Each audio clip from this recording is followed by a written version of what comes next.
मैं जब बीए पास हुआ, ग्रेजुएशन किया, तब मैंने अपना वेट तुलवाया, वजन किया, तो उसमें मेरा वजन 62 किलो था, 62 किलो। फिर 2 साल बाद मैंने एमए किया, तो शायद मेरे मन में आया कि मैंने एमए कर लिया है, बीए से बाद में 2 डिग्री, एक पूरी डिग्री ले ली है, बहुत वेट बढ़ गया होगा, और मैंने देखा तो 62 किलो वजन था। और बाद में पीएचडी कर ली, तब भी 62 किलो वजन था। तो तुम्हारी साधना करने से तुम्हारा वेट बढ़ नहीं जाएगा कि वजन बढ़ गए तो मालूम पड़ गया अब मेरी साधना में ज्यादा सफलता मिल गई, या चेहरे पर कोई रोशनी तेजी से बहेगा नहीं, कोई लाइट लगाने की रात को जरूरत नहीं है, आप खड़े हुए घर में रोशनी फैल गई। ये तो तुम्हारे जीवन की पूर्णता का एक चक्र है जो और ऊपर उठे हो। न शरीर में कोई अंतर आता है, न वजन में कोई अंतर आता है, और न कोई चीखने और चिल्लाने में कोई अंतर आता है। अंतर आता है एमए और बीए पास के व्यक्तित्व में अंतर यह कि वो उससे ज्यादा ज्ञानवान है, उससे ज्यादा सामर्थ्यवान है, उससे ज्यादा क्षमतावान है। इसलिए कल शाम के अपने खुद के पर्सनैलिटी से इस समय पर्सनैलिटी तुम तुलना करो तो तुम्हारे व्यक्तित्व में बहुत अधिक अंतर नहीं आ पाएगा। अंतर आ पाया कि तुमने जो कुछ प्राप्त किया है वह तुम्हारे पास जज्ब हो पाया है, वह तुम्हारे पास क्षमता हो पाई है। और एक बात का हमेशा ध्यान रखो कि मेरे जैसा गुरु कम से कम असत्य भाषण नहीं कर सकता, और ब्राह्म मुहूर्त में तो करोड़ रुपए देने पर भी मैं असत्य भाषण नहीं करूंगा। अगर मैं कह रहा हूं कि तुम बिल्कुल सही और सही सिद्धि पर हो, तो मैं गारंटी के साथ कह सकता हूं तुम सही और निश्चित रूप से सिद्धि पर हो।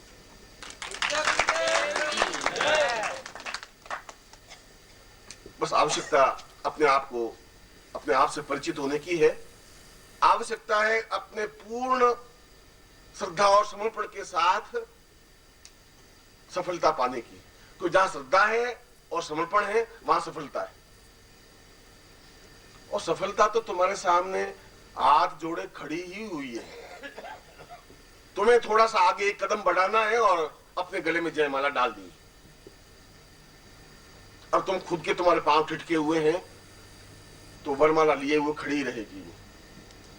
ये तुम्हें हिम्मत होनी चाहिए, तुम्हें क्षमता होनी चाहिए, और वो एक 3 कदम भरने हैं तुम्हें, अपनी श्रद्धा का, अपने समर्पण का, अपनी सेवा का।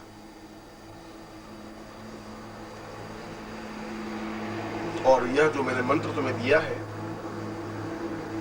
अगर इस मंत्र से ब्रह्मोपनिषद में कह रहा है कि ब्रह्मा ने साधना सिद्ध की और उसी को या स्वर्णदेह अप्सरा को प्रत्यक्ष किया, इस मंत्र से अगर मैंने स्वर्णदेह अप्सरा को प्रत्यक्ष किया और कई वर्षों तक मेरे संपर्क में है, तो इसी मंत्र से तुम भी स्वर्णदेह अप्सरा को प्रत्यक्ष प्रकट कर सकते हैं, और उसकी पूर्णाहुति मैं आपको संपन्न करवा रहा हूं।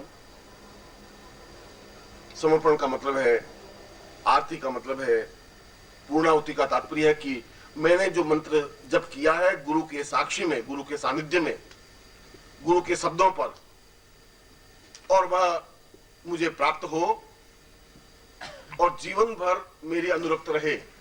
जीवन भर जो मैं कहूं वह करे, जीवन भर मैं जो चाहूं वह मुझे प्राप्त हो, उसको कहते हैं पूर्णाहुति, पूर्णाहुति प्रयोग। और इस प्रकार के प्रयोग के लिए नेक्स्ट शुक्रवार ज्यादा अनुकूल रहता है। इस प्रकार की साधनाओं के लिए, गंधर्व साधना के लिए, अप्सरा साधना के लिए शुक्रवार का ज्यादा उपयोग होना चाहिए। और फिर शुक्रवार की रात्रि को आप मंत्र जाप कर सकते हैं। विधि वही है, यंत्र वही है, चित्र वही है, क्रिया वही है। और स्वर्णदेह अप्सरा को तो प्रत्यक्ष होना ही पड़ता है, क्योंकि मैं पूर्णाहुति प्रयोग करवा रहा हूं, क्योंकि मैंने तुम्हारे शरीर में स्वर्णदेह अप्सरा को सिद्ध किया है, क्योंकि वह तुम्हारी अनुरक्तनी है।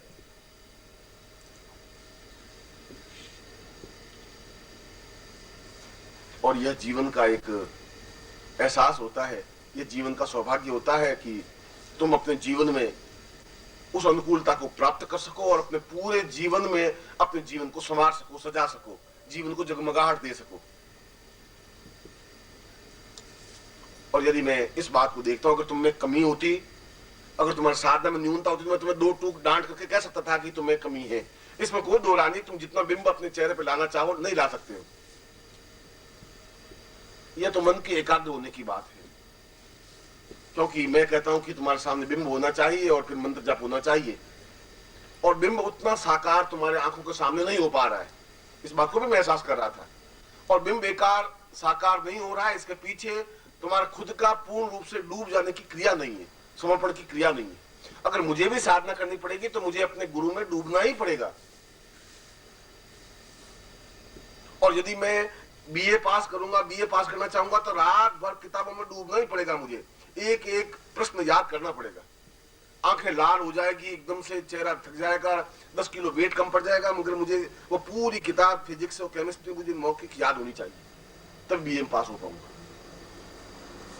उसमें समर्पण तो होना ही पड़ेगा, उन पुस्तकों में, उस विषय में, उस सब्जेक्ट में। अगर समर्पण नहीं है तो फेल हो जाएंगे। और समर्पित होना पड़ता है, पत्नी के प्रति समर्पित होना पड़ता है, समाज के प्रति समर्पित होना पड़ता है, पैसा कमाने के प्रति, और पूर्ण समर्पण होना पड़ता है व्यापार के प्रति। जहां व्यापार में तुम समर्पित नहीं होते, व्यापार में सफलता नहीं मिल पाती। कर लेंगे 8 बजे उठेंगे, 9 बजे दुकान खोल देंगे, चले जाएंगे, शाम को 4 बजे दुकान बंद करके पीछे चले जाएंगे, तो फिर व्यापार तुम्हारा नहीं चल सकता। उसमें समर्पण जरूरी है, नौकरी में भी समर्पण जरूरी है, तो साधना में भी समर्पण जरूरी है। और जो समर्पण नहीं कर पाते वो जीवन में चलते तो हैं, मगर वह सफलता नहीं प्राप्त कर पाते। इसलिए तुम्हारे समर्पण में कमी नहीं है, तुम्हारी श्रद्धा में भी कमी नहीं है। कमी केवल तुम्हें अपने आप को पहचानने में भूल होने की है। इसलिए मैं उस दृष्टांत के द्वारा समझा रहा था तुम्हें कि तुम्हें बार बार अपने गुरु के दरवाजे पर, हृदय पर आकर के चोट करनी है, तुम्हें करनी है। दरवाजा खटखटाना है, बार बार आवाज तुम्हें देनी है। और मैंने कल भी शाम को समझाया था कि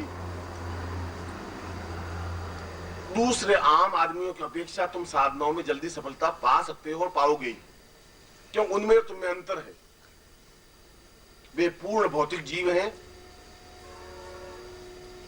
और उस भौतिकता के जीव में उनकी यात्रा जीवन से लगा करके शमशान घाट की ओर जाने वाली, आनंद की ओर जाने वाली उनकी यात्रा नहीं है। तुमने जो रास्ता चुना है वो आनंद की ओर जाने वाला रास्ता है, प्रसन्नता की ओर जाने वाला रास्ता है, मुस्कुराहट की ओर जाने वाला रास्ता है। और कल भी मैं समझा रहा था कि चिंताएं तुम्हें हो सकती, मुझे चिंता नहीं होती। घटनाएं तो आती हैं, ऐसा नहीं है कि मैं संसार में रहूंगी तो समस्या नहीं आएंगी। शायद तुमसे ज्यादा मुझे समस्या आती है। तुम्हारे परिवार में तो 8-10 लोग हैं, 20 लोग हैं, और मेरे परिवार में 10,000 लोग हैं। और वे 10,000 शिष्य भी जो आते हैं तो अपनी समस्याओं की पोटली बांध करके आते हैं। 2-4 समस्याएं मुझे देकर के जाते हैं, प्रसन्नता की बात तो करते नहीं। ऐसा नहीं गुरुजी मैं 25,000 रुपए कमा लिए, एक भी नहीं कहता है गुरुजी ये परेशानी है, ये साली एक हेडक और है, और पत्नी बीमार है, और बेटी की शादी करनी है। गुरुजी वो 4-6 समस्याएं देके जाते हैं, मैं झेल लेता हूं। तुमसे ज्यादा मेरे पास समस्याएं, तनाव होते हैं, उसके बावजूद भी मैं अपने चेहरे पर किसी प्रकार की चिंता नहीं रखता हूं, रहती ही नहीं है। क्योंकि उसके रास्ते मुझे मालूम है, उसको हल करने के क्षण मुझे मालूम है। इसलिए मैं तुम्हें कह रहा हूं, तुम्हारे पास और जितनी ज्यादा समस्याएं, तनाव हो, आप मुझे दीजिए, मैं उसको ले लूंगा। और तुम निश्चिंत रहिए, तुम्हें निर्भीक रहना है, तुम्हें निर्द्वंद रहना कि मैंने अपना सब कुछ सौंप दिया, मैं अपने आप निश्चिंत रहूं। और तुम निश्चिंत रह सकोगे तो साधना में सिद्धि प्राप्त हो सकेगी। जब मैं लेने वाला हूं तुम्हारी चिंताएं, तुम्हारी समस्याएं, तुम्हारी बाधाएं अपने ऊपर झेलने वाला हूं, जब मैं खुद चल के कह रहा हूं, फिर तुम्हें घबराने की जरूरत ही नहीं, क्योंकि तुम जिंदगी में अकेले नहीं हो। तुम्हें विचलित होने की जरूरत नहीं है।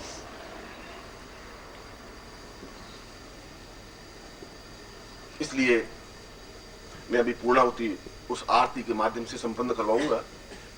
हम उसको धन्यवाद अर्पित करेंगे कि वह हमारे जीवन को संवारने में सजग है, हमारे सामने उपस्थित है। और मैं आपको कह रहा हूं कि मैं शादीशुदा हूं, तो तुम्हें भरोसा करना ही पड़ेगा कि मैं शादीशुदा हूं। और मैं कह रहा हूं कि मेरी एक पत्नी है, इस बात को भी तुम्हें भरोसा करना ही पड़ेगा कि मेरी पत्नी है। और मैं कह रहा हूं मेरी पत्नी यही है। अब तुम यहाँ ढूंढने लग जाओ तो यहाँ पत्नी है नहीं, यहाँ पर भी पत्नी नहीं है, पर है, और बहुत नजदीक पत्नी है। पर तुम इसी क्षण से यहाँ कुर्ते झटक करके देखने लग जाओ तो पत्नी यहाँ नहीं मिलेगी, इसमें दबी हुई नहीं है। और तुम यहाँ कुर्ता अपने झटक करके देखने लगो, स्वर्ण देहा कहाँ बैठी है, यहाँ नहीं मिल सकती। पर इसका तात्पर्य ये नहीं मेरी पत्नी है ही नहीं। मैं आवाज दूंगा, पत्नी उपस्थित हो जाएगी, और तुम आवाज दोगे, स्वर्ण देहा खड़ी हो जाएगी। अगर मैं ये बात, जो पहले बात सत्य कह रहा हूं, फिर दूसरी बात भी सत्य है। मगर मुझे कॉन्फिडेंस है कि मैं आवाज दूंगा तो उपस्थित होगी। तुम्हारे मन में संशय कि बुला तो ले, शायद आएगी भी कि नहीं आएगी, कि अब गुरु जी कह रहे हैं तो शायद सही होगा, और अब कह नहीं सकते भैया, बस अब क्या बताएं। संशय आत्मा तुम्हारी, मेरी तो है नहीं। मुझे तो तुम पे भरोसा है। तुम रात को मुझे हाथ पकड़ के ले जाओ कि गुरु जी चलो मेरे साथ, तो मैं आपके साथ जहां भी आपको मैं चलने को तैयार हूं। मुझे है ही नहीं डर, डाउट है ही नहीं कि तुम मेरा हित कर ही नहीं सकते, क्योंकि तुम मेरे खुद के हो। तुम मेरा कत्ल नहीं कर सकते, मुझे मार नहीं सकते, मुझे समस्या पैदा नहीं कर सकते तुम्हारे। और मैं चला जाता हूँ तुम्हारे शिष्यों के यहाँ चला जाता हूँ। मैं तो पहली बार उस गांव को देखता हूँ, शहर को पहली बार देखता हूँ, उनकी कार में पहली बार बैठता हूँ कि गुरु जी घूमने चले, चलिए कि गुरु जी रात को 11 बजे आएंगे। अच्छी बात है, 11 बजे आ जाए, मेरे मन में डाउट नहीं है। इसलिए डाउट नहीं है कि मुझे भरोसा है कि तुम मेरे हो, 100% मेरे हो। इसलिए मुझे भरोसा है कि मेरी पत्नी मेरी है, एक आवाज की दूरी पर खड़ी, और इसलिए तुम्हें विश्वास होना चाहिए कि तुम्हारी आवाज की दूरी पर वह खड़ी। और इसी मंत्र को तुम्हें पुनरुक्ति करना है। जब भी इस मंत्र का उच्चारण करोगे 100 बार या एक माला, और आवाज दोगे तो तुम्हें आवाज सुनाई देगी, तुम्हारे सामने उपस्थित होगी, तुम्हारा कहना मानेगी, तुम्हारे जीवन को संभालेगी। क्योंकि मैंने तुम्हारे शरीर में स्वर्ण दिया को सिद्ध किया है, और मैंने किया है तो निखिलेश्वरानंद ने सिद्ध किया है। मामूली बात नहीं है, बहुत बड़ी बात है, बहुत बड़ी घटना है जीवन की। कभी ये मैं बहुत बड़ी बात मेरे मुंह से कहना उचित नहीं समझता हूं, मगर आने वाली पीढ़ियों में कभी जब तुम ये कहोगे कि मैं निखिलेश्वरानंद का शिष्य हूं, तो आने वाली पीढ़ियां तुम्हें आश्चर्य से देखेंगी और तुम पर गर्व करेंगी, और ये बहुत बड़ी बात होगी।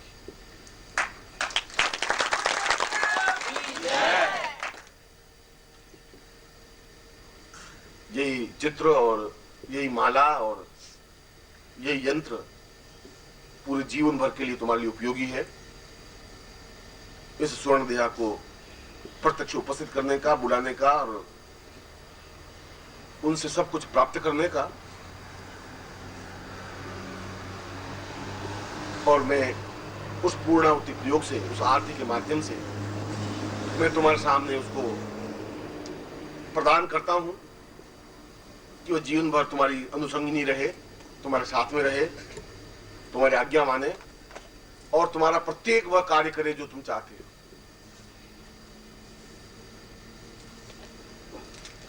मुझे अत्यंत प्रसन्नता है कि तुमने रात्रि को सही ढंग से साधना की। मन को एकाग्र तुम नहीं कर पाए हो, और मन को इतना जल्दी एकाग्र शायद नहीं भी कर सकते। अपने सामने उस उर्वशी के बिंब को स्पष्ट नहीं कर पाए हो, शायद इतना जल्दी नहीं भी कर सकते, क्योंकि तुम्हारे जीवन की पूंजी कुछ और है। यहां से जाने के बाद में फिर तुम उन्हीं सारी पूंजी में अटक जाओगे कि ये साला करना है, ये इनसे बोलना है, ये इससे लड़ाई करनी है, ये पैसा कमाना है, बस उस पूंजी में फिर अटक जाओगे। तो तुम्हारी कमाई कुछ और है, कर कुछ और रहे हो, विरोधाभास थोड़ा है। इसलिए कभी कभी मन एकाग्र नहीं होता, इसलिए असंशय है, इसलिए निश्चय है। मगर कहीं पर भी हिचकिचाहट करने की जरूरत ही नहीं है। कल रात को भी मैं तुम्हें एक ही बात कही थी कि तुम्हें कुछ करना नहीं है, केवल अपना हाथ सौंप देना है। बिल्कुल 19 साल की औरत लड़की को कुछ ज्ञान नहीं है कि ये व्यक्ति क्या है, कैसा है। जब मेरी शादी हुई तब तो मैं तो अपनी पत्नी को देखा ही नहीं था, उस समय तो राजस्थान में देखा ही नहीं जाता था। पहले डेटिंग वगैरह नहीं होती थी, गए और पत्नी को पूछा और इंटरव्यू लिया, और भाई तुम कौन हो, मेरे साथ रहोगी भी नहीं रहोगी, तुम्हारा कोई लव अफेयर चल तो नहीं रहा है, क्या पोजीशन तुम्हारी, ऐसा। अब तो शायद पूछते हैं, भाई कुछ हो तुम्हारे मन में किसी से लव अफेयर तो बता दो, मैं देख लो भैया। वो कहे नहीं ऐसा कुछ नहीं है, जो कुछ था वो सब फिनिश।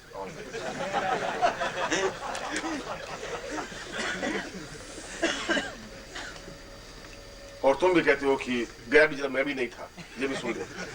तो तूने सब फिनिश कर दिया तो मैंने सब फिनिश कर दिया, अब तू मेरी और मैं तेरा। अब तो चलता है। हमारे जमाने में ऐसा था नहीं। हमारे जमाने में तो आज से 50 साल पहले तो कुछ था ही नहीं।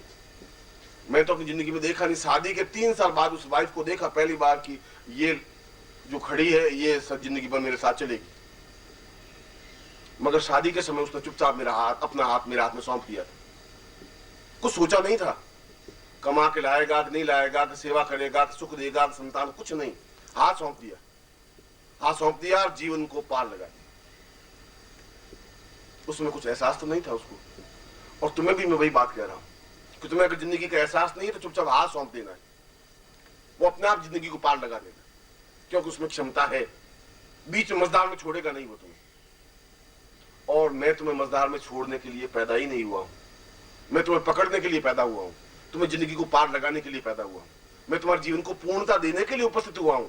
और मेरी उपस्थिति एक जिंदा व्यक्ति की उपस्थिति है, प्राणवान व्यक्ति की उपस्थिति है, चेतना युक्त व्यक्ति की उपस्थिति है। एहसास तुम्हें होना चाहिए। और जिस दिन ये एहसास हो जाएगा उस दिन अपने आप तुम्हारा जीवन समझ जाएगा, सज जाएगा, जगमगाहट प्रकाशित हो जाएगा। हमारे जीवन में जो कुछ गुरु ने काम सौंपा है वह हमें काम करना है।